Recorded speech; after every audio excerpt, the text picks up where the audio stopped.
what the heck is a Pantone?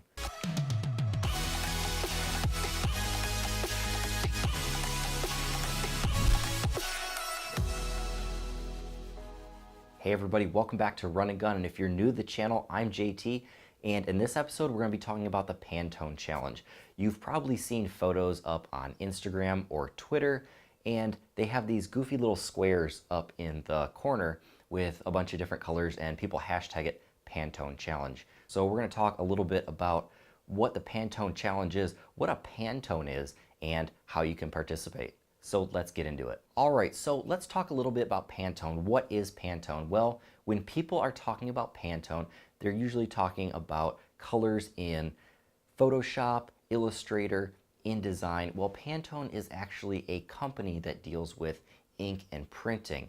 Kind of like when you go for a tissue and say, I need a Kleenex. Well, Kleenex is actually the company that makes tissues. The same way Pantone is a company that deals with color and printing, and they call their colors Pantone color, and they're very specific and very accurate. For instance, if Coca-Cola wanted a logo printed or a big sign printed, they would go to Pantone and say they want a certain Pantone color. And no matter where Coca-Cola gets their logo printed at, on whatever they get it printed on, it's always going to be the exact same color because they're using a single Pantone ink. And that's a little bit different than printing with CMYK ink out of your color printer at home, because that's mixing different colors and it's always a little bit inaccurate. But when you're dealing with Pantone colors and Pantone inks, it's going to be the exact same no matter where you print it. So that's kind of what's special about Pantone, and that's why a lot of people work in Pantone colors in Photoshop,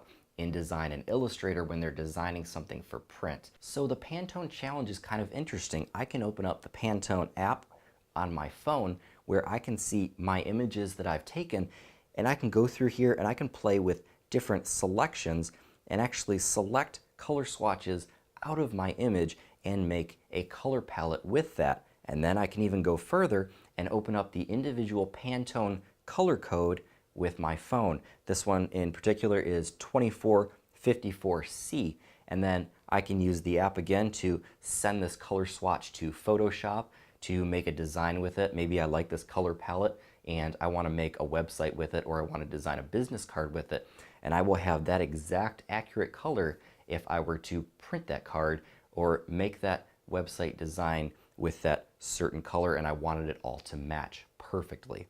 So that's kind of neat about the Pantone app if you want to give it a try.